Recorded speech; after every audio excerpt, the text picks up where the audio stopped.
Sa harap ng pagprotekta sa ating karapatan sa West Philippine Sea ay ang pagprotekta din sa kabuhayan ng mga Pilipinong mangingisda. At para mas mabigyan ng suporta ang kanilang mahalagang papel sa ating food security, isang mahalagang proyekto ang inilunsad ng administrasyon ni Pangulong Ferdinand R. Marcos Jr. Kung ano yan, alamin natin mula kay Rachel Ganancial ng Philippine Information Agency. Pangingisda ang nakalakihang kabuhayan ni Elmer Nguho mula pa sa kanyang mga magulang. Hanggang ngayon, ito'y patuloy niyang pinagsusuporta sa sarili niyang pamilya. Aminado siyang hindi madali ang ganitong kabuhayan. Mula sa panghuli ng isda hanggang sa paghahanap ng merkado na bibili ng kanilang mga huli sa magandang presyo.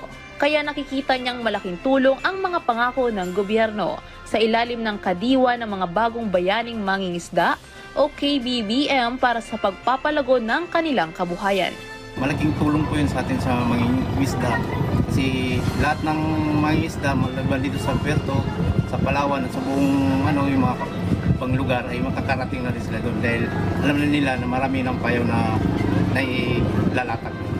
Sa ilalim ng programa ay bibilhin ng direkta ng pamahalaan ang mga huli ng mga mangingisda. Naglagay din sila ng payaw sa mga karagatan ng West Philippine Sea o WPS na magpaparami ng mga huli ng mga ito.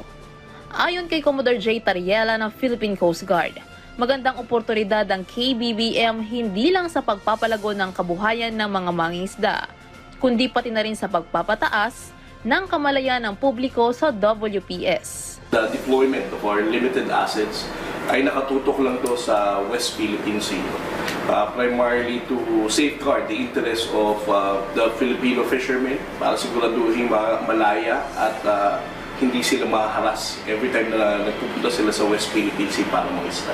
The commitment of the Commandant, Admiral Ronnie Hilgaban, to our President is to ensure na i-deliver natin yung ipinangako ni Pangulong Bongbong Marcos. We're not going to surrender a square inch of our territory to any foreign power.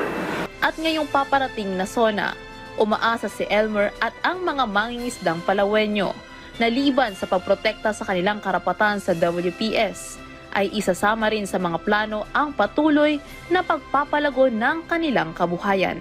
The greatest impact of the policy of the President to be transparent about the West Philippine Sea is we were able to awaken the sense of patriotism ng ating mga kababayang Pilipino.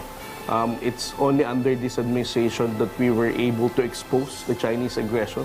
Ngayon, kahit ordinaryong Pilipino, naiintindihan kung ano ang nangyayari sa West Philippine Sea. Ngayon, ang mga kabataan natin, they're also supportive of our fight in the West Philippine Sea and why we're fighting for it. Para sa SONA 2025 ng Integrated State Media, Rachel Ganancial, Philippine Information Agency.